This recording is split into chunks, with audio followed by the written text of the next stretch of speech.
नमस्कार दोस्तों। आज माही की शादी थी। उसने एक बार चारों तरफ नज़र घुमाकर देखी। शानदार इंतजाम था। ऐसी शान शौकत वाली शादी करना उसके माँ बाप सोच भी नहीं सकते थे। वह एक मध्यम वर्गीय परिवार से थी, स्कूल शिक्षिका थी और उसकी शादी जिस इंसान से हुई थी वो अमीर ही नहीं, बहुत ही अमीर था।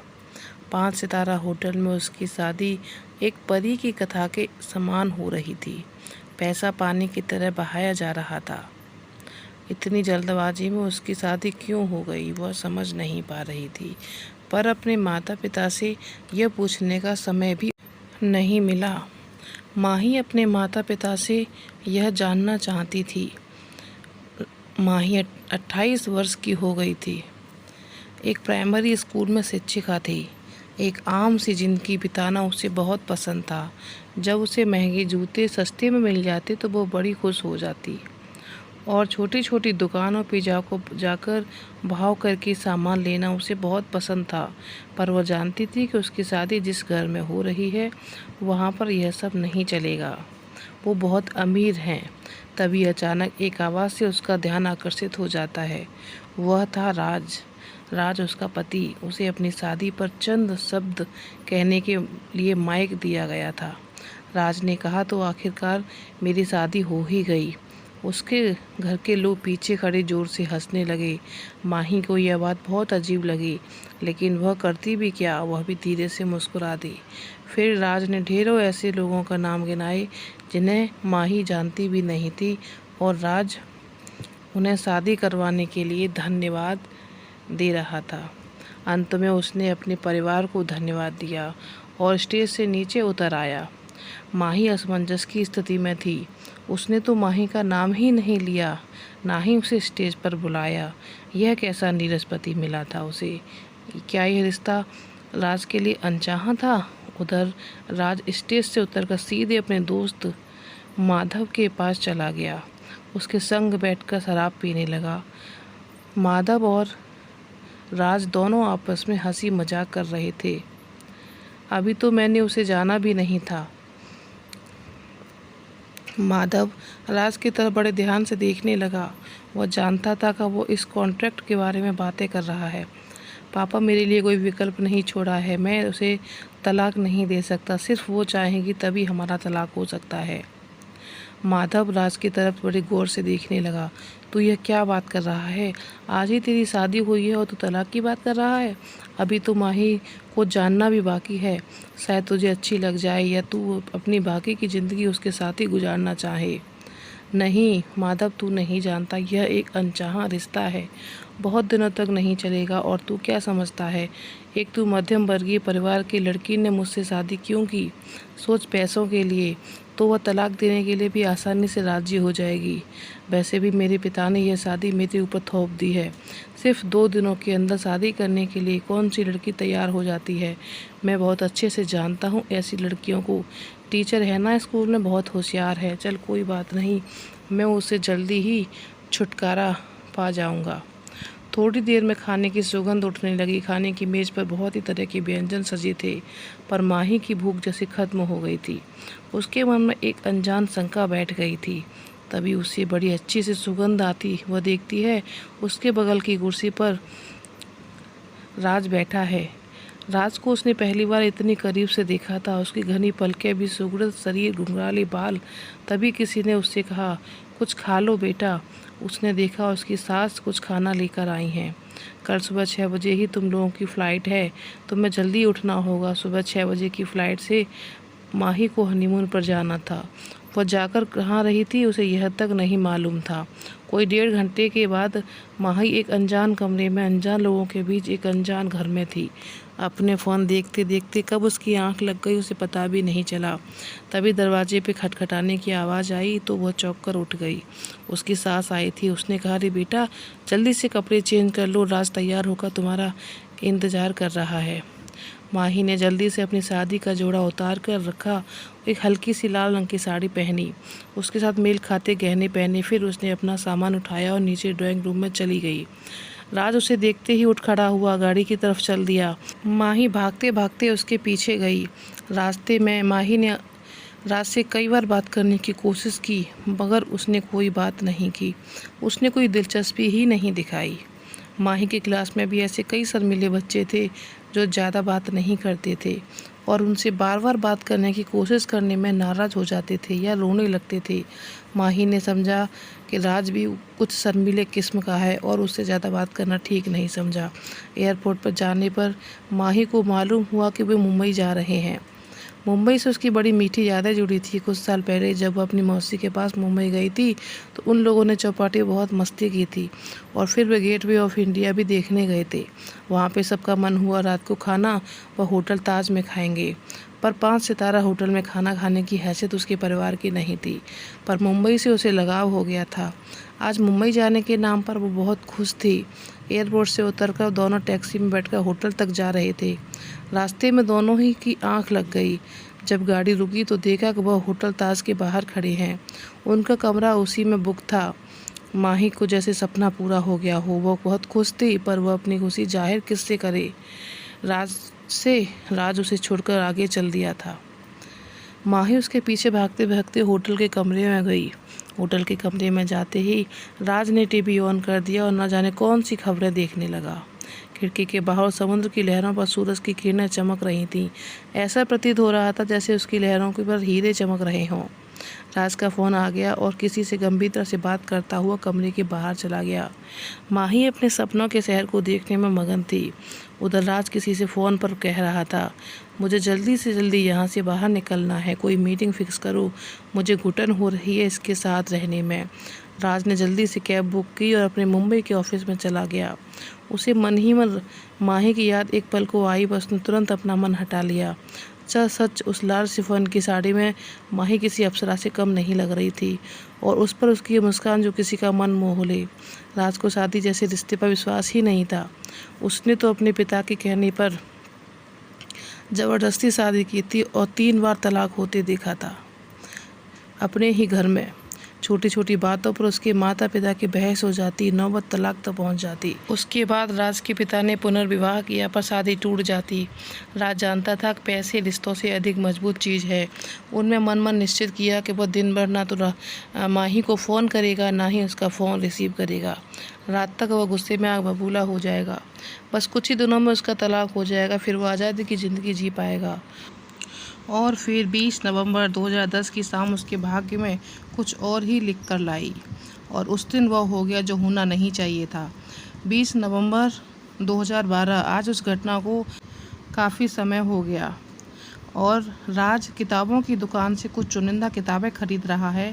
फिर वह एक साड़ी की दुकान पर जाता है और लाल रंग की साड़ी खरीद लेता है और एक साड़ी सती माता को पहना देता है और दूसरी साड़ी माही के लिए लेकर जाता है। तभी राज के पापा का फ़ोन आ जाता है। मंदिर से सीधे अस्पताल आ जाऊंगा, राज कहता है। तो उसके पापा कहते हैं, राज तुम्हें ज़रूरत है उसे, भूल जाओ अब वह कभी भी। पापा बस करो, आगे कुछ मत कहना, मैं आता हूँ। मंदिर में जाकर अशोक एक साड़ी माता को अर्पित करता है, दूसरी वापस लेकर अस्पताल आ जाता है। उसके एक हाथ में किताब थी, दूसरे में साड़ी। माही पुकारते हुए अस्पताल में ले पहुँच जाता है और वह माही को बिस्तर पर लेटी थी। उसके शरीर पे ढेरों तारों और मशीन से जुड़े वो कोमा में है। 2 साल से राज वहीं पर आता है और बैठ जाता है, किताबें खोलकर पढ़ना शुरू कर देता है। तभी वहाँ नर्स आती है और राज उसको कहता है कि ये मैं रेड साड़ी लेकर आया हूँ, आप माही को पहना दीजिए प्लीज़, आज हमारी 2nd एनिवर्सरी है। और वह बड़े प्यार से माही के माथे पर हाथ फेरता है और उसे निहारने लगता है। बस एक बार आंखें खोल दो मेरी जान, मैं तुम्हें कभी दूर नहीं जाने दूंगा। तभी वहाँ माधव आ जाता है और राज का पुराना दोस्त राज को वो मोबाइल में एक वीडियो दिखाता है जो 2 साल पुरानी उस घटना की थी जिसने राज की ज़िंदगी बदल दी थी। यह तो नीचे कैफ़े के पास से किसी ने पुकारा, राज राज। राज ने पलटकर देखा तो माही किसी औरत के साथ खड़ी मुस्कुरा रही थी और माही तेज़ी से भागती हुई नजर आई और गोली चलने की आवाज़ आती है। राज के सारे दृश्य जीवंत दिखने लगते हैं। 2 साल पहले दिन जब राज ने दिन भर माही से बात नहीं की थी, वो उसे होटल में अकेला छोड़कर चला गया था। उस रात 8 बजे होटल पहुंचा तो उसने सोच लिया था कि माही गुस्से में अब उसे उल्टा सीधा बोलेगी तो वह सारी बातें रिकॉर्ड कर लेगा, जिससे तलाक मिलने में आसानी हो। होटल पहुंचा तो नीचे कैफ़े के पास से किसी ने पुकारा, राज। राज ने पलटकर देखा तो माही किसी औरत के साथ खड़ी मुस्कुरा रही थी। माही की मौसी थी, वो उनकी शादी में नहीं आ पाई थी, इसलिए मिलने आ गई थी। उसने आखिरी बार माही को मुस्कुराते देखा था, क्योंकि उसके बाद सब कुछ बदल जाने वाला था। राज 2 कॉफ़ी ऑर्डर करता और सोचता वो माही से साफ साफ बात कर लेगा। 8:30 के ऊपर हो चुके थे। अचानक दरवाजे की तरफ माही अपलक देखने लगी और तेज़ी से उठकर राज के हाथ पकड़कर वहाँ से चलने को कहती है। राज हड़बड़ा जाता है। तभी वो पीछे पलटते हैं तो गोली चलने की आवाज़ आती है। वहाँ 2 आतंकवादी तेज़ी से लोगों पर गोलियां चला रहे थे और खून से लथपथ लोग ज़मीन पर गिरते जा रहे थे। राज और माही एक दीवार की ओट में छिपकर खड़े हो जाते हैं। तभी एक छोटा सा बच्चा वहाँ तेज़ी से भागता है। माही अपनी जान की परवाह न करते हुए बाहर निकलती है और उस बच्चे को गोदी में उठाकर वापस भागती है। कुछ भी हो सकता था। माही को इस तरह अपनी जान जोखिम में डालते देख राज एकदम उसे देखने लगता है। एक पराये बच्चे के लिए इसने अपनी जान जोखिम में डाल दी। बच्चे को गोद में लिए माही तेज़ी से भागने लगती है और सारे रास्ते अच्छे से पता थे। उसने बताया आज सारा दिन वो होटल में घूमती रही थी। इस होटल की उसे अच्छे से पहचान हो गई है। इस होटल में 2 विंग हैं। एक ताज टावर है जहाँ वे लोग रुके हैं और दूसरा विंग है जहाँ पर कई मेहमान रुके हैं। तभी पीछे से आवाज़ आती है, बंटी बंटी। और माही पीछे मुड़कर देखती है। बच्चे की माँ उसे पुकारते हुए दौड़ रही है। माही बच्चे को उनके माँ बाप को सौंप देती है और बच्चे के माँ बाप की आंखों में आंसू छलक जाते हैं। वह माही को बार बार धन्यवाद करने लगते हैं। राज ये सब चीज़ें बड़े ध्यान से देख रहा था। माही राज का हाथ छोटे बच्चे की तरफ पकड़कर इधर से उधर भगाई ले जा रही थी। उनका कमरा 6ठी मंजिल पर था। जब तक मंजिल पर पहुँचते वहाँ आग लग चुकी थी। राज घबरा जाता है। इसके विपरीत माही अपना हौसला बनाए रखती है। वहीं पर एक स्टोर रूम के अंदर वे छुप जाते हैं। पूरी रात उसी स्टोर रूम में कटती है। वह 8-10 लोग और छुपे बैठे थे। होटल पे हमला हुए 24 घंटे बीत चुके हैं। बाहर क्या और हो रहा है, उन लोगों का क्या कर रहे हैं वो लोग, कुछ नहीं पता था। कभी कभी कॉरिडोर में हलचल होती है, फिर शांति छा जाती है। तीसरे दिन उसे वहाँ पर पुलिस के होने का एहसास होता है। पुलिस वाले आवाज़ देते हैं, अब सब कुछ ठीक है, हालात काबू में है, सब बाहर आ जाएं। माही, राज और वहाँ बंद सारे लोग बाहर निकलते हैं। पुलिस बारी बारी से उन्हें बाहर लेकर जा रही होती है। तभी सामने से 2 आतंकवादी आ जाते हैं जिनके हाथों में बड़ी बड़ी बंदूकें थी। वो बंदूक राज की तरफ तान देते हैं और राज डर से ठंडा पड़ जाता है। राज को गले से पकड़ के खींचते हुए आतंकवादी अपने पास ले जाते हैं और कहते हैं अगर किसी ने भी कुछ करने की कोशिश की तो वैसे मार देंगे। राज को घसीटते हुए वह लेके जा रहे थे। पुलिस भी वहीं रुक जाती है, पर माही न जाने कहाँ से शक्ति आ जाती है। वहीं से शेर की तरह दौड़ती है, चिल्लाती है, छोड़ दो मेरे पति को। माही को इस तरह से दौड़ता देख राज को साक्षात वह देवी रूप लगती है। शायद इसी तरह सती माता ने यमदूत से अपने पति के प्राण हर लिए होंगे। राज अपनी पुरानी यादों में डूबता जा रहा था। तभी अचानक उसके मोबाइल की घंटी बजी, जिससे उसकी यह याद टूट गई। उसके पापा का फ़ोन था। उसने फ़ोन उठाकर कहा, बस मैं निकल रहा हूँ। लेकिन राज के पापा काफ़ी गुस्से में थे। वो बोले, मैंने ही तुम्हारी शादी कराई थी और मैं ही कह रहा हूँ अब तुम उसे छोड़ दो। वो एक जिंदा लाश है, वो कभी भी कोमा से बाहर नहीं आएगी। तुम मेरे इकलौते लड़के हो, बिजनेस में तुम्हारी ज़रूरत है, तुम क्यों उसके पीछे अपनी ज़िंदगी बर्बाद कर रहे हो। 2 साल बीत चुके हैं। अब जब होश में नहीं आया तो अब क्या होश आएगा उसे। वो अनमने मन से उठता है और माही के माथे को चूमकर कहता है, हैप्पी एनिवर्सरी डियर। राज की आंखें भीग जाती हैं और तेज़ी से हॉस्पिटल के बाहर आ जाता है। गाड़ी में बैठकर राज भीगी पलकों से गाड़ी के बाहर देखने लगता है। उसे याद आता है किस तरह उस आतंकवादी ने जब उसे जकड़ लिया था तो अपनी जान की परवाह नहीं करते हुए माही उस पर कूद पड़ी थी। तभी दूसरे आतंकवादी ने माही पर गोली दाग दी। गोली माही की रीढ़ की हड्डी में जा लगी और वह राज के ऊपर गिर पड़ी थी। जब राज को उसके पीठ पर हाथ रखा तो माही की खून से हाथ राज का पूरा भीग गया था। तभी वो तेज़ी से गोली चलने की आवाज़ आई थी। पुलिस ने दोनों आतंकवादियों को गोलियों से भूनकर मार गिराया। माही ने हिम्मत करके राज को ही नहीं, वहाँ पे बहुत सारे लोगों की जान बचाई थी और खुद भी ज़िंदगी और मौत के बीच झूल रही थी। इन 2 सालों में राज ने बहुत कुछ खोया था। बहुत लोगों के ताने सुने थे और सब कहते थे कि माही को छोड़ दो और आगे बढ़ जाओ। पर वो शाम थी जब राज माही से छुटकारा पाने के लिए कुछ भी करने को तैयार था। आज यह दिन है कि राज, जो कभी मंदिर और सीढ़ियों पे नहीं चढ़ा, वह मंदिर मंदिर जाकर माही की सलामती की दुआ मांगता है। तभी राज को फ़ोन की घंटी दोबारा बजती है। हॉस्पिटल से फ़ोन था। राज घबरा जाता है। इन 2 सालों में कई बार माही की क्रिटिकल सिचुएशन में पहुंच गई थी। कभी उनकी हार्ट बीट बिल्कुल स्लो हो जाती तो कभी बहुत तेज़। राज ने कितने बड़े बड़े डॉक्टरों से उसका इलाज कराकर किसी तरह से सांसों के चलते रखा था। वह घबरा गया। उसने सोचा कहीं ऐसा तो नहीं कि माही को हमेशा के लिए खो दूंगा और उसके मन में जो माही के साथ ज़िंदगी जीने की चाह है वो ख़त्म हो जाएगी। अगर ऐसा हुआ तो राज फिर कभी किसी से प्यार नहीं कर सकेगा, क्योंकि उसे प्यार नहीं, उसे माही से मोहब्बत हो गई थी।